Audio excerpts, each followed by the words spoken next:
दोस्तों, मेरा नाम डॉक्टर नज़र है और वर्ल्ड हैप्पीनेस के मौके पे पायस विजन ने जो मुझे ये मौका दिया है अपने विचार रखने के लिए, मैं पायस विजन टीम का तहे दिल से शुक्रगुज़ार हूँ कि उसने मुझे मौका दिया।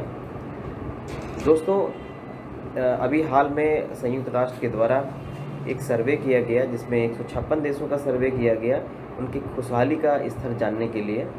दुर्भाग्य से हमारे देश को जो स्थान मिला है बहुत ही निराशाजनक रहा। तो इसका मतलब यह है कि हमारे देश में जो है खुशहाली से हम लोग काफ़ी दूर हैं। ऐसी बहुत सारी चीज़ें हैं जिनकी वजह से हम खुश कम हैं। दोस्तों, खुशहाली है क्या, मतलब हैप्पीनेस क्या है? हैप्पीनेस का मतलब ये होता है कि एक हैप्पीनेस एक तरह का एहसास है, और वो एहसास हमें कैसे मिलता है? जब हम फिट होते हैं। फिट कैसे रहते हैं? उसमें सारी चीज़ें आती हैं, physically, mentally, spiritually and socially. जब इन चारों तरीके से हम फिट होते हैं तो एक हमें एहसास होता है फिट होने का और खुश होने का।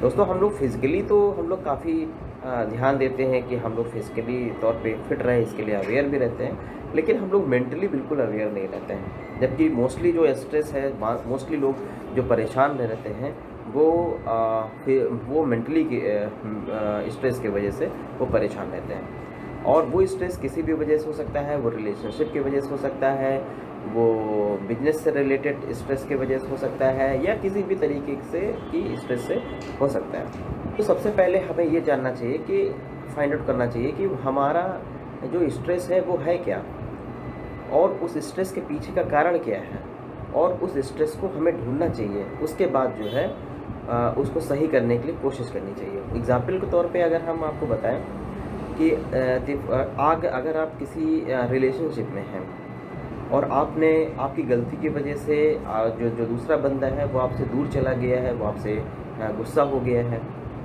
तो आपके अंदर एक गिल्ट फीलिंग आ जाती है। और वो जो गिल्ट की फीलिंग है वो आपके अंदर कहीं ना कहीं आपको कुरुदती रहती है। आप कोई काम दूसरा करते हैं तो एक अंदर से फीलिंग आती है कि आपने वो चीज़ गलत की है।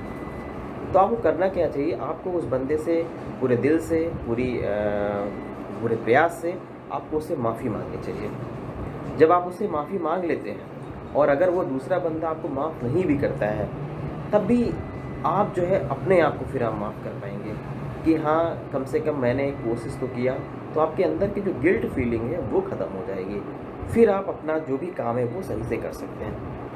इसी तरीके से बहुत सारे लोग हैं जो आपकी ज़िंदगी में हैं और आपको दुख पहुंचाते रहते हैं और आपके साथ गलत व्यवहार करते हैं।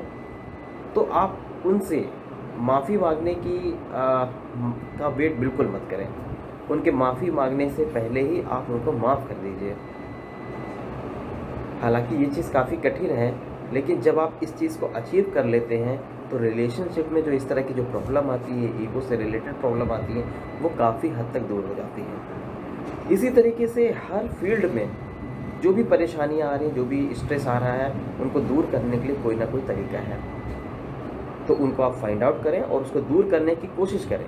फिर भी अगर आपसे नहीं हो पा रहा है तो आप डॉक्टर की हेल्प लें, साइकोलॉजिस्ट की हेल्प लें। उम्मीद करता हूँ कि मेरी बात ये थोड़ी समझ में आ गई होगी, और मेरी यही कामना है कि आप लोग हमेशा स्वस्थ रहें और खुश रहें।